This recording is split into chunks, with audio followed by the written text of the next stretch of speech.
Okay, we're going to start off by first running the generator a little bit. This is going to help warm up the engine, which will warm up the oil, and then that'll make it a lot easier for the oil to drain out. It'll be thinner, come out a lot quicker. And if we take a look at the hours, there's about 120 on here, and I'm not really sure if this thing's even been serviced, so it's due.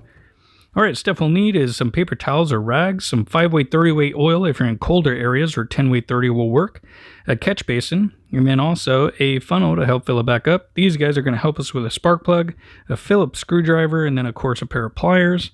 And then we're also going to have a 3/8 ratchet, along with a 1/4-inch drive ratchet, and then also a 13/16 spark plug socket, and then the ever popular 10mm socket. And then, of course, just a 8mm for later. And then a new spark plug, which this is going to be a NGK BPR70S. And then also a spark plug gap tool to check that, and a bristle brush. Gloves are a good idea as well, too. Alright, and as my nose stops bleeding, we're going to get this thing going and take this off. So I'm going to use a gun here. This will make it a little quicker to take off these Phillips screws. And then there's a little rubber grommet. You pull that up, pull down on the center, and just rip this thing pretty much right off. And then you'll have that side panel out of the way. And we'll start off with the spark plug first. That's where these pliers kind of come in handy. Just kind of helps yank that thing up versus getting your fingers in there. So we'll push this guy to the side. Then we'll get our spark plug socket and ratchet. Pop this guy loose and take a look and see how bad it is. Alright, so as we take a look at this here spark plug, it's definitely put in its time and due for a change, so we'll get that new one in here. So BPR70S NGK plug, which is a good one to use. I like NGK, just favorite plug, I don't know. Alright, so now that we got that little resistor cap tightened down, we're going to use our gap tool. You can use that little center part to open the gap and then tap on it if you need to close the gap. And basically our spark plug gap for these spark plugs is going to be anywhere from 27 to 31 thousandths. Most of these all come pre-gapped. I do have several though that I found the gap is either too big or too small, but it's always good to check. So we'll reinstall that guy, and if you guys haven't been here before, make sure to subscribe. I have a lot more videos coming out and definitely would appreciate it. So anyway, we'll continue on with the service here, and we're going to move over to that air filter box.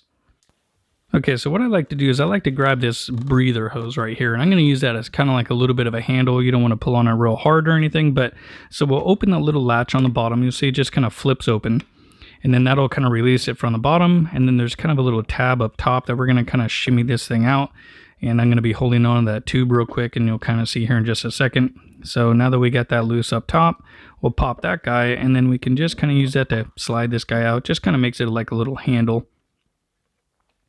Okay, so we'll pop out the air filter, and if we take a look at this thing, I don't think it's been serviced before. It is kind of dirty, not too bad, but one thing I am kind of noticing about it is that it's actually pretty dry. There's no oil on this thing at all, and these are supposed to be pre-oiled just a little bit so they catch a lot of the fine dust particles and such. So we're going to fully clean this in a bowl of Dawn dish soap and water, rinse it out, dry it out completely, and we'll re-oil it with this guy. So a little sandwich bag, and then also we're going to get some air filter oil like this from Yamalube. You can even use motor oil. You don't need much. It's literally a capful is about all you need. You're just kind of pre-oiling the outside.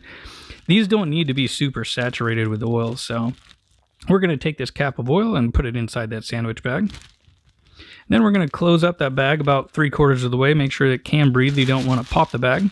And then just basically work the oil into both sides of that bag.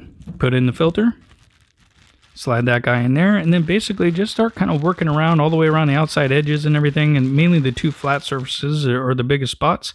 And once you get that thing kind of done, it just goes back in, and you're kind of done servicing the air box. But make sure you take a look inside your air box just with a flashlight or something, see if there's any debris in there that you can wipe out, vacuum out or something, and make sure that's also clean as well. Okay, we'll get that buttoned up there. Make sure that your airbox cover is on properly all the way around, because that's kind of the life of your motor. You don't want dust and stuff flying in there, or else you can do some serious damage. So, okay, we'll take a look at our oil level, and we want to check it before we change it and drain it, just to see what it looks like and to see how much is missing. And this one is down a little bit. It's probably missing about 30% of the oil that should be in there, so kind of surprised it's low. But anyway, so we'll take out that 10mm drain bolt, and then it's going to go into this rubber kind of grommet you can see there, and it goes into a catch basin down below, and underneath, if you take a look here, there's this little kind of rubber cap. We'll move that out of the way, and the oil is going to drain out from right there into our little basin. So it is kind of nice little design. You just clean it up with a rag. And so anyway, we'll pop this guy loose real quick, and we're not going to take it out all the way. We're going to basically loosen that guy we'll grab our catch basin now and we'll kind of put that underneath. And then I'm just going to hand unthread this thing. So put that guy on there, kind of hold everything in place, and we'll take out that drain bolt. Take a look at that oil. And there we go. Wow, look at that. That stuff is dark. It's like mud. Well, definitely needed to be changed for sure. So we'll let that drain for a minute, speed this up. All right, now that that's pretty much mostly drained out, we're going to go ahead and reinstall that drain plug. And we're not going to tighten it up all the way real quick. We're just going to kind of get that thing in there. We'll get the oil out of the way, the catch basin, and let's get a rag here actually and wipe off this stuff. We'll wipe off that little drain kind of funnel thing and also the basin. And look at that stuff. It's definitely past due for sure. So I'll have to talk to the owner and make sure that they kind of do a little bit more frequent oil changes. Okay, now we'll tighten that guy up. And I put a board under here that tipped the generator back. That's going to help let that oil drain in a little bit quicker. And just hopefully we don't make a mess. So about 20 ounces of oil is what it calls for. So we'll pour that in slow. You don't want to spill it everywhere. So, and when you're done with that, go ahead and pop out your funnel. We'll put in our dipstick real quick. And then basically get that all the way threaded in. And basically we'll put a rag in there just in case we make a mess if we overfilled it. But it should be right. Put that guy over to the side, and now we'll take a look, and now that our generator is level, we'll see what our oil level is at.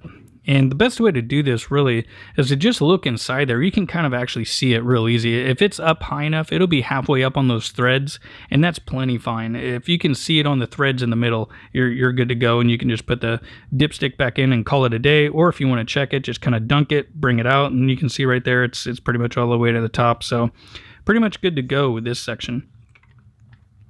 So we'll thread this guy back in, and that pretty much gets us done with everything we need to do on this side.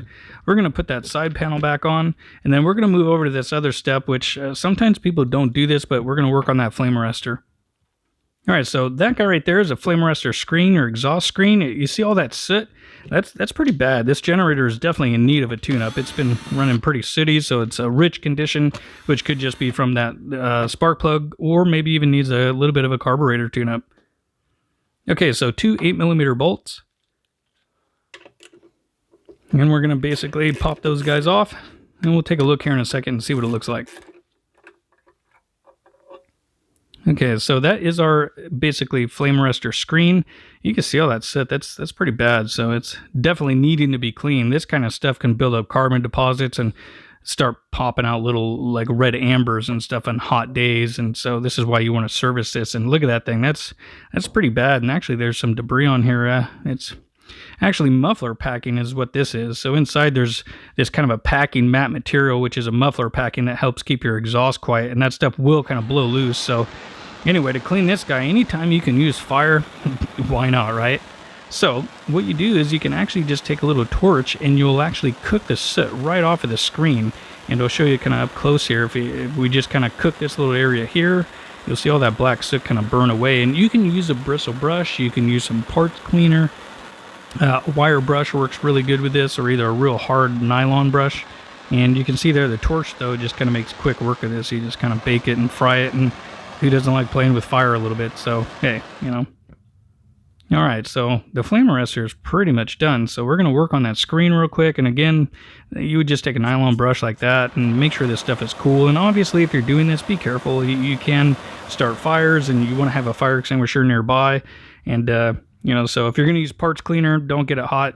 You know, that'll definitely make for sparks and have a good time. So anyway, now that these guys are basically, you know, cleaned up and ready to go, we can start reassembling this and kind of put it all back together. And basically call this job pretty much done. So I hope you guys liked the video. Make sure to like and subscribe.